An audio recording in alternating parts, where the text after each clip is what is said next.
What was your most impactful RPG session? Like a lot of questions, I'm going to look at this from two angles: the player and the game master. And I think I've talked about one of them before. Not sure I talked about the other one before. And by talked about, I mean in other realms, podcasts. I don't think there was a blog post, but if you followed my podcasting time, you may have heard the first one. I'll go from the game master's perspective first. So, a lot of people know that I ran a long-term Deadlands Classic game. And in this game, there was a session, there was an interesting relationship that developed in the game. My wife, Veronica, played Black Widow Beth. She was a Texas Ranger, and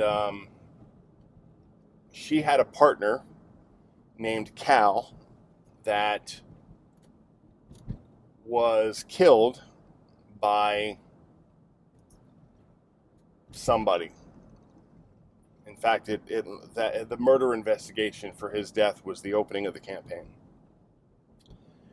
And the witness to that murder was my friend Jen's character, Side Iron Sal. And she was an outlaw, for sure. In fact, in the opening of the campaign, the way I got Side Iron Sal into the game was Black Widow Beth had to go in and use her ranger abilities, powers, as it were, to interrupt Side Iron Sal from being hung because she was a material witness in an investigation. And they became fast friends and became very close. And in the investigation, the whole group had really gelled. And one of the things about Deadlands is when you die, sometimes you come back as Harrowed. And that's somebody who's basically possessed with a demon. And the point of the character is to constantly fight that demon. So, and also in Black Widow Beth's background, she became indoctrinated into the supernatural and the Texas Rangers eventually because her husband came back from the war harrowed, and she had to kill him to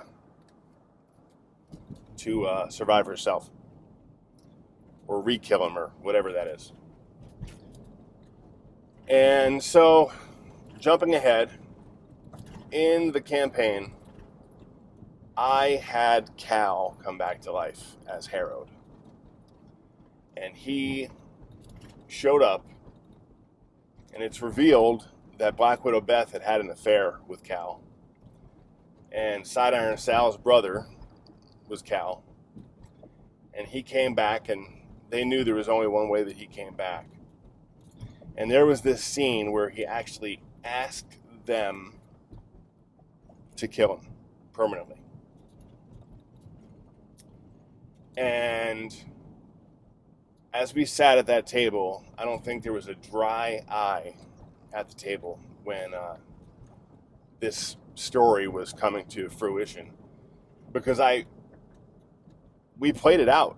We played it out, the conversation, the argument, and the actual killing of someone that these two women both loved.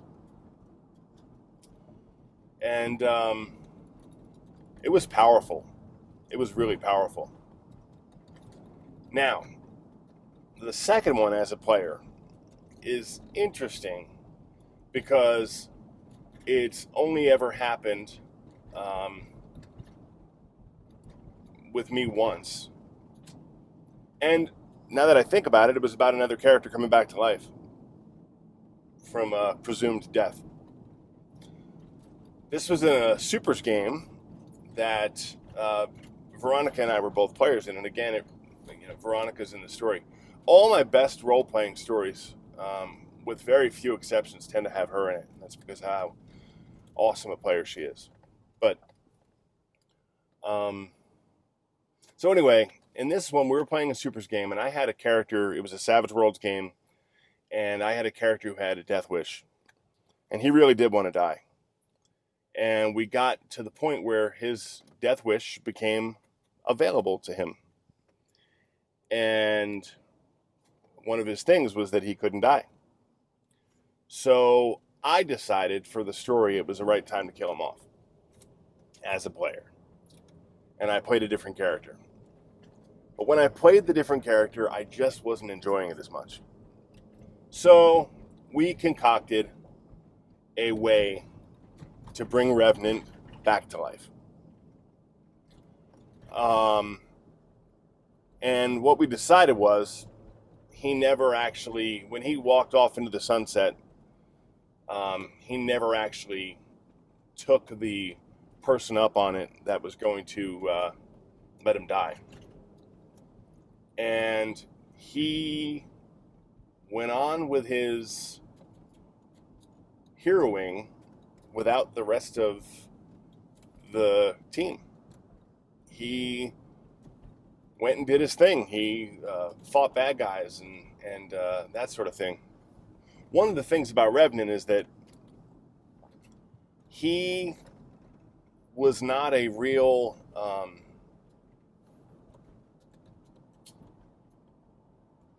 he was not a very empathic person. Maybe it was because he had lost his family. Maybe it was because he was technically undead. But he was not the kind of person that made a big deal out of these things.